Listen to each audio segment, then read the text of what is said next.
Well, we went to the orthopedic, and the orthopedic surgeon basically said, we will brace her until she's ready for surgery. Basically, he was looking at least one surgery when she was 12 years old, probably one when she was 13 or 14, and then a third one when she was 15 or 16. So we kind of looked and said, well, thank you very much. Let's see what else there is. And we came upon the Clear Scoliosis Institute, and we said, you know what, at the very least, we're going to give this a try before we put some rods or bracing in her back that's going to be there for the rest of her life. So that's kind of where we were at with the orthopedic surgeon, and we just said there's got to be a better way. With Ansonia's case being something I would call more than severe, like severe curves are greater than 40 to 45 degrees. I like to say there's a second category of severity, and maybe even a third category of severity.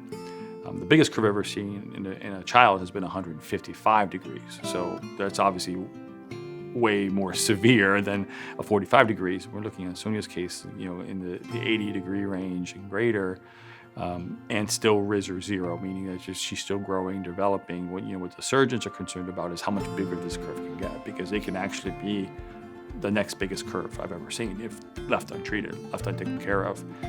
We know we're not going to get this curve below surgical threshold, but can we do something to stabilize this curve so it doesn't get any larger, we take some off of it, improve what they're doing, and give them a better outlook? Absolutely, there's something that we can do. It's not like only here, there is something else. So, and for them, that's what they were looking for, so that's what we provided. I think the staff does a really good job of making you feel welcome and that there's hope that you can actually fix it, instead of what all the other, most of the doctors traditionally that you would visit for scoliosis, there's yeah, well, you can do surgery, but otherwise that's it. And you're kind of just oh, well. But here, it's a happy environment. With Ansonia, we didn't get these drastic 30, 40, 50 degree reductions, but posturally she can say, I look so much better. She's more confident. She's she actually showed me some pictures of her wearing a dress that her back is open to. Those are big things, for kids, especially at her age.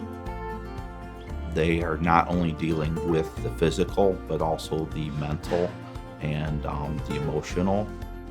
This is a godsend. The people here are just so caring. Dr. Tony is very caring. It is so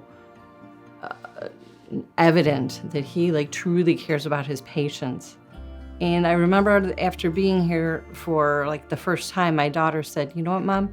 This is the first time someone actually asked me what I thought about this. And so I thought that was quite telling. And so their feelings, how they view what we want to get, what their outcomes want to be, is literally the most important information that we can get.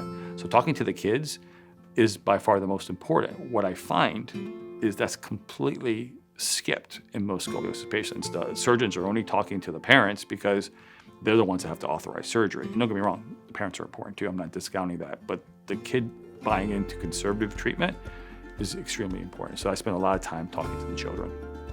I know good things are going to happen here.